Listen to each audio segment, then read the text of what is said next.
মানুষ না, পুলিশের বিচার হবে না, বিচার হবে রাজাকার গো। 1971 সালে দেশ বিরোধী ছিল বিচার হবে কেন? আমগো 3500 পুলিশ মারছে, এটি বিচার হয়েছে? আইনশৃঙ্খলা বাহিনী দেশ ঠিক করবে কেন? আইনশৃঙ্খলা বাহিনীর অসম্মান করে 5 আগস্টের পরের থেকে বিচার করা হয়, ঠিক একইভাবে পুলিশ গণহত্যাকারী মাহাদির বিচার করা হোক এবং মাহাদির সতীর্থদেরকেও গ্রেপ্তার করা হোক।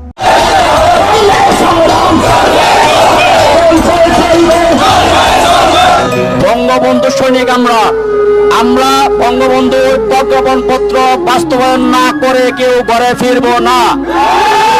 এতে করে যদি আমাদের মৃত্যুবরণ হয়, আমাদের লাশ যাবে বাড়িতে। মায়ের কাছ থেকে বিদায় নিয়ে এসেছি, সিদ্ধান্ত নিব, সিদ্ধান্ত নিয়ে আমরা কর্মবিরতিতে যাইতে পারি। আসসালামু আলাইকুম দর্শক, আইন সবার জন্য সমান এই বার্তায় এখন কাঁপাচ্ছে দেশ। সৈনিক পুলিশ হত্যার ঘটনায় অভিযুক্তদের দৃষ্টান্তমূলক শাস্তি চেয়ে রাজপথে ক্ষোভ। থানার ভেতর থেকে স্পষ্ট বার্তা, খুনি যেই হোক ছাড় নেই। তাহলে কি আবার সত্যিই কঠোর বিচার আসছে, নাকি আবার আড়ালে চলে যাবে সকল সত্য? দর্শক, এ বিষয়ে বিস্তারিত জানতে পারবেন এই ভিডিওতে, তাই 1 সেকেন্ডও না টেনে পুরো ভিডিওটি দেখবেন। চ্যানেলে নতুন হলে সাবস্ক্রাইব করে রাখবেন পরবর্তী আপডেট পাওয়ার জন্য। ভিডিওতে একটি লাইক করে দেখতে থাকুন সম্পূর্ণ ভিডিওটি। মানুষ না, পুলিশের বিচার হবে না, বিচার হবে রাজাকার গো। 1971 সালে দেশ বিরোধী ছিল বিচার হবে কেন? আমগো 3500 পুলিশ মারছে, এটি বিচার হয়েছে? আইনশৃঙ্খলা বাহিনী দেশ ঠিক করবে কেন? আইনশৃঙ্খলা বাহিনীর অসম্মান করে 5 আগস্টের পরের থেকে। খালি আগে দোষ দিব, ঠিক করবে না, ঠিক করবে না, এটা ঠিক করবে কেন? পুলিশ কি মানুষ না? পুলিশের কি ছেলে মেয়ে নাই? পুলিশের কি বউ পোলাপান নাই? এই 18 মাসে ইনুসে 200 বছরের ভিক্ষার পথে নামায় নিছে, আর তারে বুঝি রাষ্ট্রপতি বানাই যে এটা জনগণের ম্যান্ডেট হইব নাকি ইনুসের ম্যান্ডেট হইব? জনগণের ম্যান্ডেটে তো হইব না, কারো ম্যান্ডেটে যদি হতো এই দেশের ছাত্ররা আবার নামবো আন্দোলন করতে। এই দেশের ছাত্ররা, সাধারণ মানুষ নামবো, ছাত্ররা নামবো, সবাই নামবো। দেখুন যে আমাদের বাংলাদেশের ইতিহাসে যে পাঠ্য বইয়ে কার কার থাকার কথা বইতে বঙ্গবন্ধু শেখ মুজিবুর রহমান, মৌলানা আব্দুল হামিদ খান ভাসানী, যিনি একটা কথা বলেছিলেন, নীল নদের পানি যেমনি নীল না, জামাতে ইসলাম মানে ইসলাম না। গণতন্ত্রের মানুষ পুত্র হোসেন শহীদ সোহরাওয়ার্দী, যিনি বলেছিলেন গণতান্ত্রিক ধারা অব্যাহত রাখতে শিক্ষার বিকল্প কিছু নাই।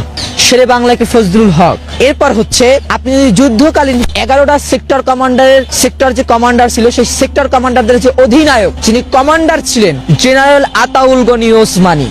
আমরা করি কি, সেক্টর কমান্ডারদের নিয়ে আমরা একটু বেশি অতিরঞ্জিত করি। এটাও ইতিহাসে অতিরঞ্জিত হচ্ছে, অতিরঞ্জিত করা যাবে না। এখানে আতাউল গনি ওসমানী প্রোটোকলে তিনি আগে আসবে, কারণ তিনি 11টা সেক্টর কমান্ডারের তিনি হেড। তিনি ব্রিটিশ সরকারের সময় তিনি সেনাবাহিনীতে ছিলেন, পাকিস্তান সেনাবাহিনীর সময় তিনি সেনাবাহিনীতে ছিলেন, এমনকি বাংলাদেশের সামরিক বাহিনীতেও তিনি অধিনায়ক হিসাবে ছিলেন। অতএব এগুলো ভাবতে হবে।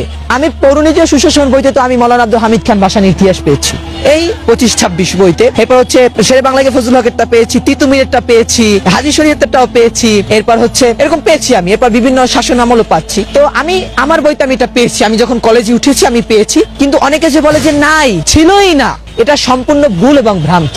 আমি তো বই পড়ি, আমি আমার বই প্রয়োজন হলে আপনারা আমার বাসায় চলেন, আমি দেখাবো। ইন্টারমিডিয়েট ফার্স্ট ইয়ারের বইতে মৌলানা আব্দুল হামিদ খান ভাসানী, শেরে বাংলাকে ফজলুল হক, মৌলানা আব্দুল হামিদ খান ভাসানী, এদের কথা ওখানে যথার্থভাবে লেখা আছে। হয়তো কি সংযোজন কম করা হয়েছে বা বেশি করা হয়েছে, কিন্তু তাদের কথা উল্লেখ আছে, আমি বই পড়েছি।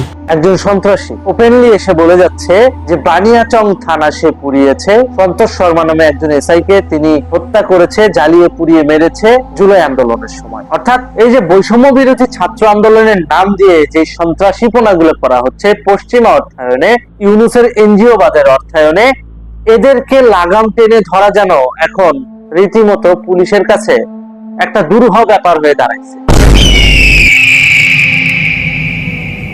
একজন সন্ত্রাসী, একজন হাঁটুর বয়সী ছেলে, যে কিনা ওসির কাছে এসে নিজে স্বীকার করলো বানিয়াচং থানা সে পুড়িয়ে দিয়েছে।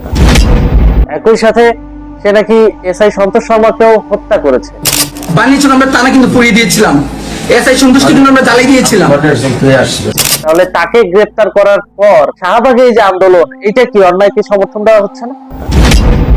কোনোভাবে এই জিনিসটাকে কি লিগালাইজ করা হচ্ছে না যে চাইলেই পুলিশকে হত্যা করা যায়? ব্যাপারটা তো এরকমই দাঁড়িয়ে। পুলিশ গণহত্যার বিচার আমরা চাই, কিন্তু তার মানে এই নয় ইনডেমনিটি দিয়ে সেই সমস্ত আসামিদেরকে বাঁচিয়ে দেওয়া হবে। ইনডেমনিটি আইনের রেফারেন্স দিয়ে সেই সমস্ত আসামিদেরকে তো আপনারা বাঁচিয়ে দিলেন, কিন্তু এখন এই মুহূর্তে পুলিশের সাথে যে অসদাচরণটা করতেছে, এইটা নিয়ে যখন পুলিশ প্রশাসন আইনের দ্বারস্থ হলো, তাদের প্রয়োগ করা আইনই এখন তারা সঠিকভাবে ব্যবহার করতে পারছে না। অর্থাৎ যে আইনের বলয়ে তারা নিজেদেরকে পুলিশ দাবি করে যে হ্যাঁ আমরা আইন শৃঙ্খলা প্রতিষ্ঠায় বদ্ধপরিকর, সেটা তারা প্রতিষ্ঠা করতে পারছে না নিজেদের ব্যাপার। কেন পারছে না? ইন্ডেমনিটি আইন, আর পেছনে রয়েছে বিশাল এক সন্ত্রাসী গোষ্ঠীর সমর্থন।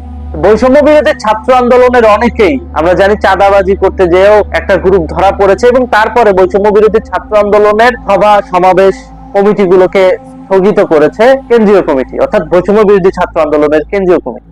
তাহলে এতদিন পরে সেই বৈষম্য বিরোধী ছাত্র আন্দোলনের লোকজন থানায় এসে যখন তাফালিং করে, এইটার ব্যাপারে যখন পুলিশ নিজেদের আইন স্বাভাবিকভাবে প্রয়োগ করতে যায়, তখন এই সমস্ত সন্ত্রাসীদের ক্ষেত্রে সেটা প্রযোজ্য হয় না। অথচ খেয়াল করে দেখেন, এই বানিয়াচং থানা পোড়ানোর মামলায় কোনো না কোনো ছাত্রলীগ নেতাকর্মী, কোনো না কোনো আওয়ামী লীগ নেতাকর্মী, কোনো না কোনো যুবলীগ নেতাকর্মী কিন্তু ঠিকই জেল কাটতেছে। আমার মতো সাধারণ ইউটিউব কন্টেন্ট ক্রিয়েটার জুলাই হত্যাযজ্ঞের মামলার আসামি বানানো হয়েছে আমাকে।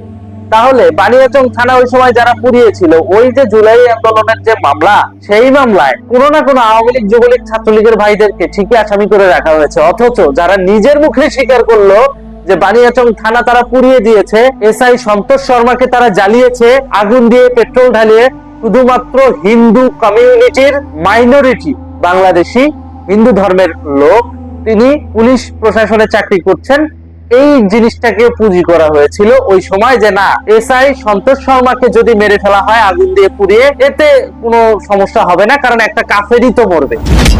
এই যে হিন্দুদেরকে সরাসরি কাফের বলে, আওয়ামী দোসর বলে জ্বালিয়ে পুড়িয়ে দেওয়া হচ্ছে, এবং পরবর্তীতে ইন্ডেমনিটি আইন দিয়ে সেটাকে লিগালাইজ করা হচ্ছে, এটা কি আইনের ব্যত্যয় নয়? তাহলে বাংলাদেশে সঠিকভাবে আইন প্রয়োগ করতে গেলে পুলিশ যদি মাইরের শিকার হয়, সঠিকভাবে আইন প্রয়োগ করতে গেলে পুলিশ যদি বিতর্কের শিকার হয়, তাহলে আমাদের দেশের পুলিশ প্রশাসন সংস্কার করা প্রয়োজন। আর সেই পুলিশ প্রশাসন সংস্কার কেন ইউনূস সরকার করছে না? কারণ তিনি তো সংস্কারের ঠিকা নিয়েই এই দেশের রাজনীতির ক্ষমতায়ন করেছেন, অর্থাৎ তিনি রাষ্ট্রের ক্ষমতায় এসেছেন এই সংস্কারের ঠিকা নিয়ে। তাহলে সর্বপ্রথম তার কি করা উচিত ছিল? পুলিশ প্রশাসনে সংস্কার করা উচিত ছিল। উল্টো তিনি কি করছেন? পুলিশ প্রশাসনকে ব্যবহার করছেন সন্ত্রাসীদেরকে লিগালাইজ করার পেছনে। আর সাধারণ আওয়ামী লীগ, যুবলীগ, ছাত্রলীগের নেতাকর্মীর ভাই বোনদেরকে গ্রেফতার করে জেলখানায় কষ্ট দেওয়ার জন্যই পুলিশকে ব্যবহার করা হচ্ছে। এই যদি হয় বাংলাদেশের বর্তমান আইন ব্যবস্থা, তাহলে আমি বলবো যে পুলিশ আওয়ামী লীগ, ছাত্রলীগ, যুবলীগ এই ধরনের সাধারণ মানুষের উপর যে অন্যায় করছে এই মুহূর্তে, সেই অন্যায় এখন পুলিশের উপরই হচ্ছে, এবং এইটার ব্যাপারে আমরা পুলিশের পক্ষে থাকবো না। সোজা কথা, আমরা পুলিশ হত্যার বিচার চাই, এবং এটা পুলিশকেই করতে হবে। থানায় এসে যখন ওপেনলি সন্ত্রাসী স্বীকারই করে বসে যে বানিয়াচং থানা তারা পুড়াইছে, এসআই সন্তোষ শর্মাকে তারা জ্বালিয়েছে, পুড়িয়েছে, তাহলে ওই মামলায় আওয়ামী লীগ, যুবলীগ, ছাত্রলীগের ভাই বোনদেরকে কেন আসামি করা হবে? আর কেনই বা ইন্ডেমনিটির দোহাই দিয়ে বৈষম্য বিরোধী ছাত্র আন্দোলনের ছেলে মেয়েদেরকে তাদের সন্ত্রাসীপনা বা তাদের প্রিয় দর্শক, সম্পূর্ণ ভিডিওটি দেখলেন, অবশ্যই বুঝতে পেরেছেন ভিডিওটি গুরুত্বপূর্ণ ছিল। দর্শক, এই ঘটনা আর সাধারণ কোনো মামলা নয়, এটি পুলিশের ভেতরের ন্যায় বিচারের পরীক্ষা। সৈনিক পুলিশ হত্যার ঘটনায় গ্রেফতার অভিযুক্তদের দ্রুত ও দৃষ্টান্তমূলক বিচারের দাবিতে সোচ্চার সহকর্মীরাই। এই ঘটনায় পুলিশের ভেতরে জমে থাকা ক্ষোভ এখন প্রকাশ্যে সামাজিক যোগাযোগ মাধ্যমে ছড়িয়ে পড়েছে প্রতিবাদ। প্রশ্ন তুলছে সাধারণ জনগণও, আইন কি এবার সত্যিই সবার জন্য সমান হবে, নাকি প্রভাব পরিচয়ে বদলে যাবে বিচার? দর্শক, এই ভিডিওতে যে তথ্যগুলো আপনারা পেয়েছেন, এ বিষয়ে আপনাদের কি মতামত তা অবশ্যই কমেন্ট করে জানাবেন, এবং পরবর্তী আপডেট পেতে চ্যানেলটিকে এখনই সাবস্ক্রাইব করে রাখুন। এই মুহূর্তে বিদায় নিচ্ছি, দেখা হবে পরবর্তী কোনো ভিডিওতে। সে পর্যন্ত ভালো থাকুন, সুস্থ থাকুন। আসসালামু আলাইকুম।